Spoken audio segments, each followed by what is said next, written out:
Boleh kita katakan dia tadi mengucapkan salam.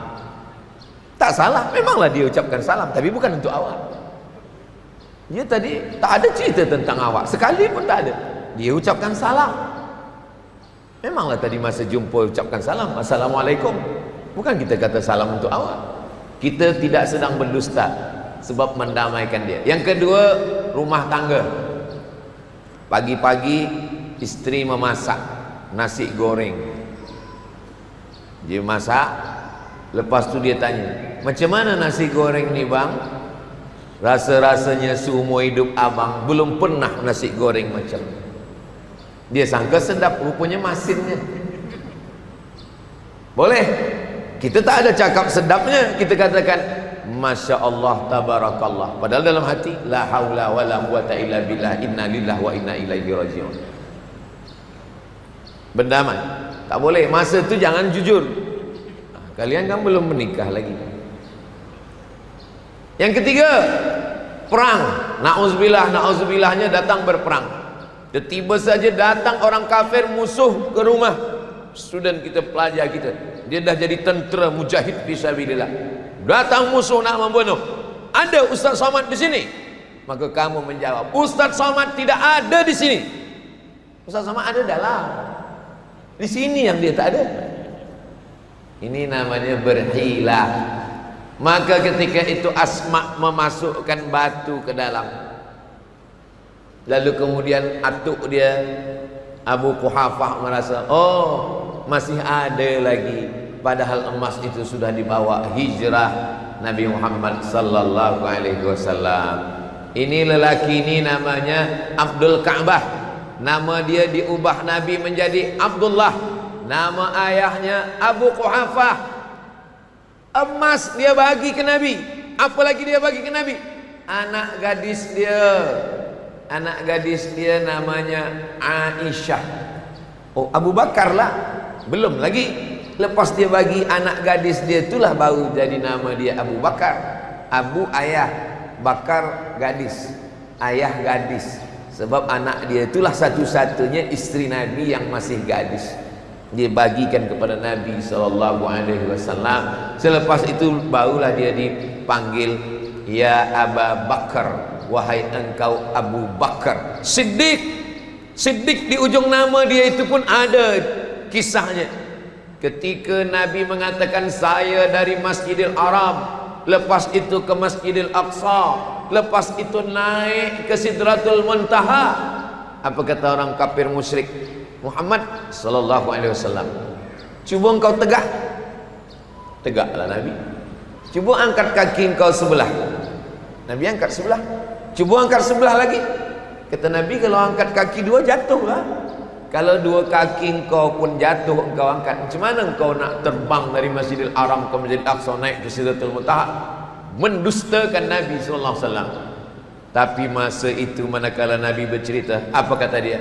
Sadaqnaka, saya membenarkan engkau ya Rasulullah. Itulah maka dia dipanggil dengan As-Siddiq, orang yang membenarkan Nabi ketika yang lain mendustakan Nabi Muhammad sallallahu alaihi wasallam. Abu Bakar Siddiq. Maka kalau ada orang yang mencaci maki Abu Bakar Siddiq, tiap subuh dia angkat tangan mencaci maki Abu Bakar dan Umar. Allahumma la'an sanamai Quraisy, ya Allah laknatlah dua berhala Quraisy, laknatlah dua patung Quraisy. Maksudnya dua berhala ini Abu Bakar dan Umar. Itulah Syiah Rafidah yang menolak Rafidah, menolak Khalifah Abu Bakar, kerana mereka mengatakan Nabi itu meninggal diteruskan oleh Sayyidina Ali radhiyallahu anhu. Maka mereka disebut dengan Syiah Rafidah. Mereka mencaci maki. Apa kata Nabi sallallahu alaihi wasallam? La tasubbu ashabi, jangan caci maki sahabat saya. Lau anfaqa ahadukum mithla Uhudin zahaban, kalau ada di antara kamu yang bersedekah emas sebesar bukit Uhud, ada emas dia sebesar bukit Uhud, dia sedekahkan, tak sampai setengah tapak tangan Abu Bakar Siddiq. Karena kalau ada orang sekarang bersedekah emas sebesar Bukit Uhud, sekarang kita sedang aman, kita sedang tenang. Perang memang ada lagi di Gaza. Mudah-mudahan Allah menolong saudara kita di Palestin. Allah mansur ikhwanana al-mujahidina fi Palestin. Amin. Tapi kita di Malaysia, kita tenang, kita tak ada perang. Kalaupun ada perang, perang dalam hati berkecamuk antara memilih hak batil, antara baik tak baik. Tapi bagi orang yang sudah istiqamah beramal soleh, hatinya tenang. Wallazi anzala sakinata, Allah menurunkan ketenangan ke dalam hatinya. Di antara menyebabkan ketenangan itu duduk dalam majlis-majlis ilmu. Maka Nabi Muhammad sallallahu alaihi wasallam sudah tahu bahwa nanti di akhir zaman ada orang-orang yang mencaci maki Abu Bakar Siddiq. Nanti bila tuan-tuan dengar dalam tazkirah mencaci maki Abu Bakar, ini salah satu daripada puak firqah dhallah, bahkan kafir, kerana dia mencaci maki orang yang disebutkan Nabi dalam Al-Quran. Abu Bakar ada dalam Al-Quran. Idhuma fil ghari, ketika mereka berdua di dalam gua. Idh yaqulu li sahibihi, ketika dia berkata kepada sahabatnya, la tahzan, jangan sedih, jangan takut, jangan susah hati. Innallaha ma'ana, Allah bersama dengan kita. Berapa lama Abu Bakar mengaji dengan Nabi?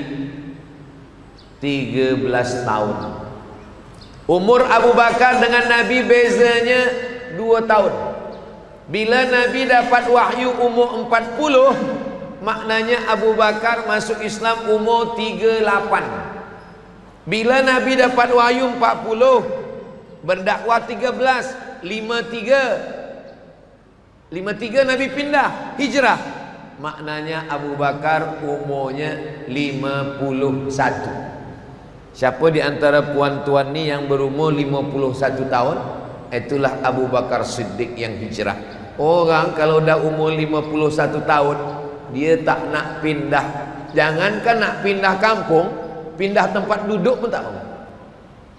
Orang kalau dah umur 51 tahun, tengoklah bila hari Jumat, yang lain saf masih kosong. Kepada semua jamaah, kita masih ada saf untuk kosong. Orang kalau dah umur 51 tahun, kata dia, kamu sajalah pindah, saya duduk sini. Orang dia berada pada comfortable zone, zona nyaman, aman, tak nak pindah. Abu Bakar Siddiq pindah, meninggalkan ayah yang sudah tua, buta. Oh, kalau begitu derhaka lah dia. Dia tidak derhaka, dia tak lawan ayah dia. Abu Bakar Siddiq tak ada lawan ayah dia. Emas dia habis, anak dia bagi, ayah dia tinggal, niaga dia tinggal. Mengawani Nabi pula 3 malam di atas Jabal Sur. Malam Jumat, malam Sabtu, malam Ahad, 3 malam. Malam Isnin baru bertolak Abu Bakar Siddiq radhiyallahu an. Itu yang kedua. Yang pertama tadi Suhaib Ar-Rumi, yang kedua Abdul Ka'bah berubah menjadi Abdullah, berubah menjadi Abu Bakar Siddiq. Sampai berapa Ustaz sampaikan ini? Sampai berapa? Ya, sampai letih lah. Yang ketiga adalah seorang yang umur dia beza dengan Nabi 30 tahun. Waktu Nabi umur 30 tahun, dia lahir dia.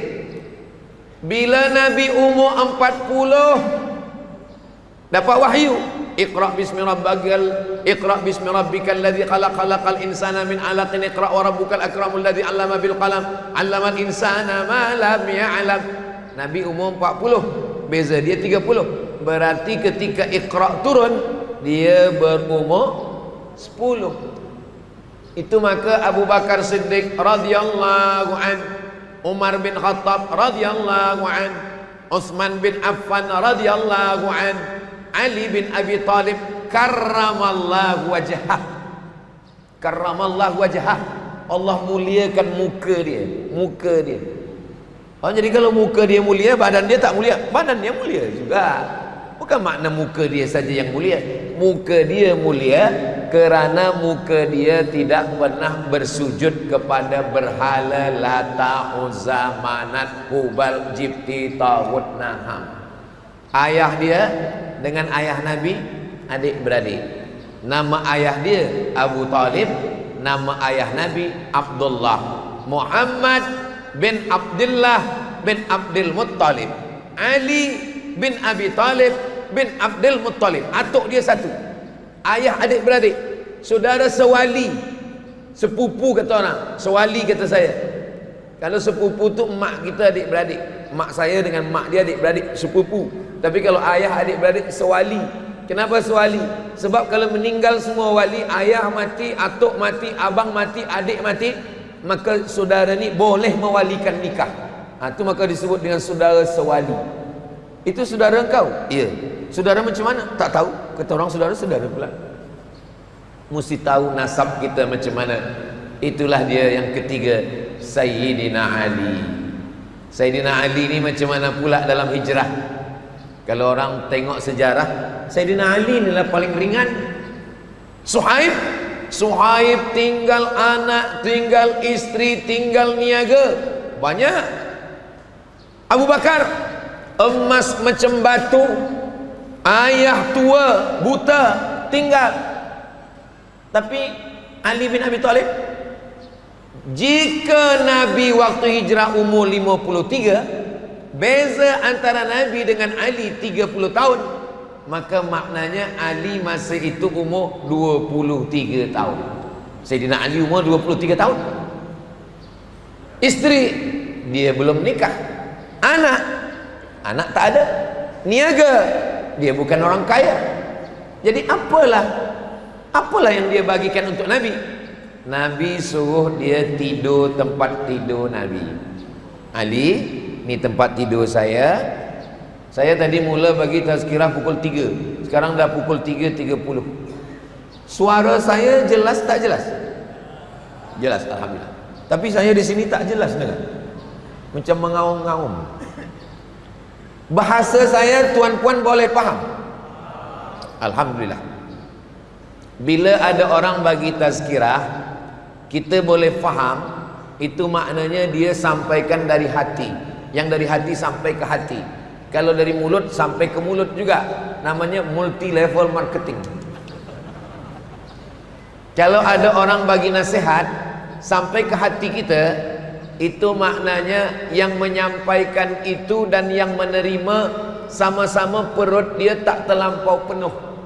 Kalau perut terlampau penuh, bila kita dengar tazkirah, lepas tu kita tanya kawan, macam mana engkau dengar? Entah, aku tak faham. Macam mana? Entah. Kenapa engkau tak keluar? Susah parking kereta. Berarti yang menyampaikan itu terlampau kenyang, dan yang mendengar pun terlampau kenyang. Itu maka makan tak boleh banyak. Ustaz tak banyak makan, saya sikit-sikit makan. Menyampaikan tazkirah lillahi ta'ala. Saya datang nak pergi ke Bentong, bismillahi tawakkaltu ala Allah, la haula wa la quwwata illa billah. Apa yang nak saya sampaikan nanti saya tengok apalah nanti dibagi tajuknya. Saya tengok di belakang tak ada tajuk. Tak ada tajuk maknanya saya ceritalah apa yang ada terlintas di pikiran saya. Yang pertama adalah Suhaib Ar-Rumi, yang kedua adalah Abu Bakar Siddiq, yang ketiga adalah Sayyidina Ali.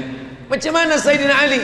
Sayyidina Ali paling ringan, umur 23 tahun, tidur di tempat tidur Nabi. Oh, ringan betul tidur di tempat tidur Nabi, betul. Tapi malam tu malam Jumat, masuk lelaki Quraisy, pemuda-pemuda belia membawa pedang. Kalaulah mereka tak menyingkap membuka selimut kain penutup itu, hancur macam kebab. Tapi Allah masih lindungi Sayyidina Ali. Mereka buka, lalu kemudian mereka tanya Ali. Nampak? Sayyidina Ali meninggal ditikam. Satu orang yang menikah.